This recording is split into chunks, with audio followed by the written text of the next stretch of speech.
The Prophet ﷺ prophesied that you will make an alliance with Rum in Akhir Zaman. But the Hadis also speaks about war with Rum, and that they'll attack you under 80 flags and 1/3 of the army will run away and Allah will never forgive them, and 1/3 of the army would be killed and they'll be shuhada, the best shuhada, and the last 1/3 will be victorious against Rum. And we are puzzled. How can we make an alliance with the people who are going to fight against us? That's the question. In answer to that question, I want to point out that Rome began as a city in Italy, the city of Rome, which was a pagan city, which worshipped idols and Greek gods and goddesses. That was Rome. Today that Rome is Western European Christians. That Rome has the Roman Catholic Church and the Protestant Church. Today that Rome has a NATO alliance. Today that Rome is modern Western civilization from its pagan origins. And then when Christianity came to Rome, an emperor emerged whose name was Constantine. And he took Rome out of Rome and established the city that came to be known as Constantinople. And this became the second Rome. This second Rome was otherwise known as the Byzantine Empire. And it was in rivalry with the Persian Empire. And when the Quran declared Ghulibatir Rum, the Quran was referring to this second Rome, not the first, the second one, which had been defeated by Persia. But the tables will soon turn, says the Quran, in a few years, bid'a sinin. And the Byzantine Empire will defeat the Persians, and that's what happened.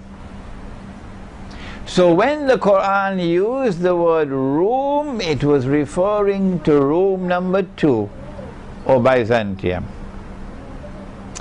And when the Ottoman Sultan Muhammad Fatih conquered Constantinople in 1456, I believe, almost 600 years ago, then Rome left Constantinople, and Rome is now located in Russia. It is not for us Muslims to decide where Rome is today. How foolish of us. It is they, the Orthodox Christians, the Eastern Orthodox Christians, they are the ones who have to answer the question, where is Rome today? Not us. And their answer, and the Patriarch says, it is Moscow. And so we have 3 Rome.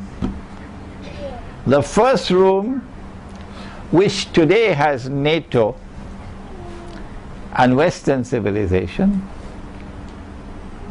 and is waging war on Islam on Israel's behalf. And we have the second Rome, which was Byzantium, and we have the third Rome, which is now in Moscow. And the Prophet ﷺ speaks about an alliance with Rome.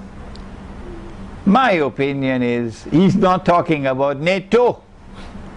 No, he cannot be talking about NATO and the West. and United States and Britain and France and so on. What nonsense! Because Western civilization has an alliance of Christians with Jews. And in the Quran, in Suatu, Allah prohibits us from an alliance with such Christians and such Jews who are allies of each other. بَعْدُهُمْ أَوْلِيَاءُ بَعْضٍ. So the alliance with Rome could not be NATO or Rome number 1. The alliance with Rome cannot be number 2 because number 2 is gone. It's gone. Istanbul is now a Muslim city. The alliance with Rome, in my opinion, has to be number 3, Moscow and Eastern Europe. And I want to suggest to you that the attack from Rome is not from Russia. And that attack is coming, and it is from NATO. And they'll come with under 80 flags. It's the alliance with which they have attacked Afghanistan. And they're now preparing to attack Syria, and to attack Iran, and to attack Pakistan, and to attack Egypt. And Russia is not preparing to launch those wars, that malhama. It is NATO which is preparing to launch that malhama under 80 flags. And so there is no conflict here, that the alliance with Rome is an alliance with the same people who are going to be attacking us under 80 flags. No, I believe there is a confusion here, and these are two different Romes. It's Rome number 1, which is today NATO, and Rome number 3, which is